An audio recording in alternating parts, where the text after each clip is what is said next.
Assalamualaikum warahmatullahi wabarakatuh. Perkenalkan, nama saya Ahmad Fauzi, NIM 106188004. Di sini saya akan menggambar gigi permanen, gigi 11, 12, dan 13. Sebelum menggambar, saya akan menjelaskan aspek-aspek gigi tersebut.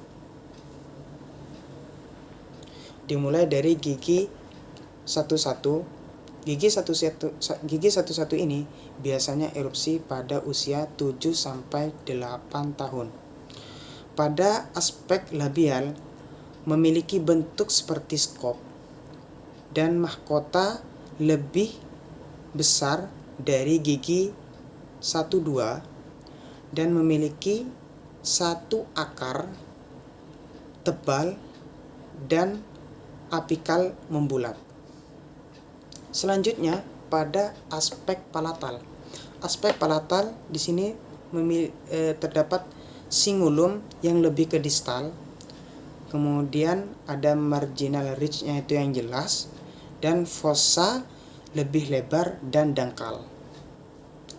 Selanjutnya pada aspek proksimal, di mana aspek proksimal itu terdapat mesial distal, di mana garis cervical lebih melengkung ke insisal pada sisi mesial daripada distal. Kemudian mahkotanya di sini palatal tampak lebih konkav dari insisif kedua, dari gigi 12. Selanjutnya pada aspek insisal. Pada aspek insisal ini mahkota lebih lebar mesiodistal daripada labiopalatal.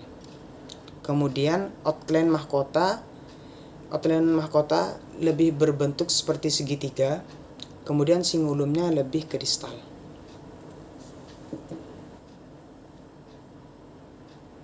Oke, selanjutnya gigi 12. Biasanya gigi 12 ini erupsi pada usia 8-9 tahun. Pada aspek labialnya, di sini memiliki mahkota lebih kecil daripada gigi 11. Dan sudut distoinsisalnya lebih membulat dari sudut mesioinsisal.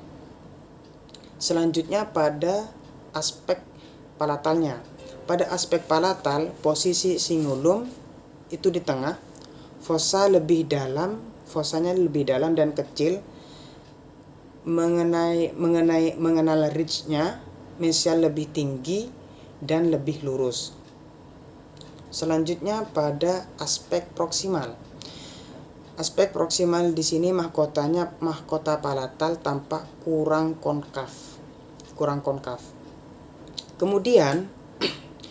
Kemudian pada aspek insisalnya. Pada aspek insisalnya mahkota sedikit lebih lebar mesiodistal daripada labiopalatal. Dan outline mahkota lebih oval atau bulat, dan cingulumnya tuh pas di tengah.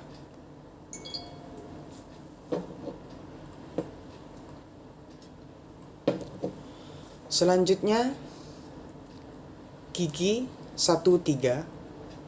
Biasanya gigi 13 ini erupsi pada usia 11-12 tahun.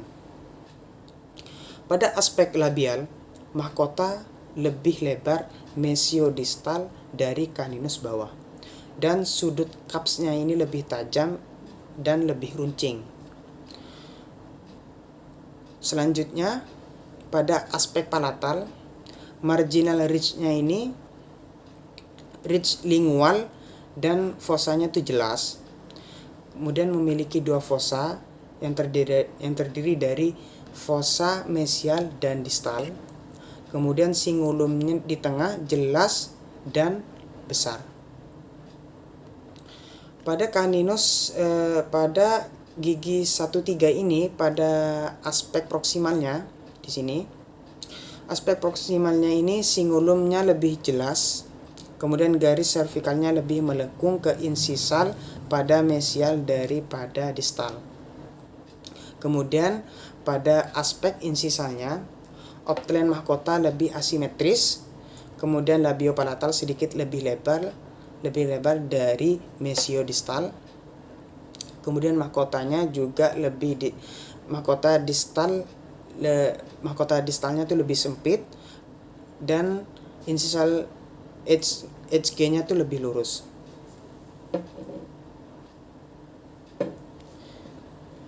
Terima kasih pada aspek-aspek yang saya sudah jelaskan.